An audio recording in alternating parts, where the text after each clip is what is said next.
פשוט ההבדל בין מה שאני אקבל מסקשן 8 לבין דייר מרקט רגיל, הוא פשוט יותר גבוה.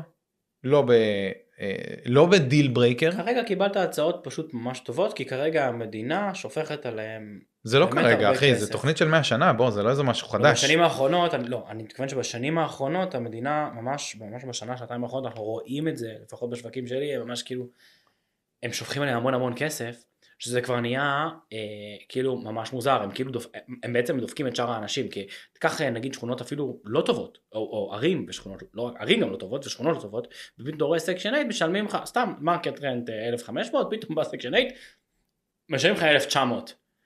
עכשיו כאילו, ואז עכשיו יש לך בית אחד להשכרה, שבן אדם לא רוצה להשכיר סקשן 8, או לחלופין, בדיוק, ואז הוא אומר רגע שנייה, אז אני אזכיר את זה לסקשן 8, ואז עכשיו האנשים, זה כמו בעיות של מיסוי שלילי וכאלה, אנשים כאילו רוצים להיכנס לתוכנית סקשן 8, לקבל בתים יותר אפילו טובים, בשכירות יותר גבוהה, ומי שלא סקשן 8, אז כאילו צריך לשלם או יותר, או שהמחירים של בתים רגילים, השכירות שלהם גם עולה, זה מחרפן את השוק, זה עושה עיוותים. אבל זאת המציאות.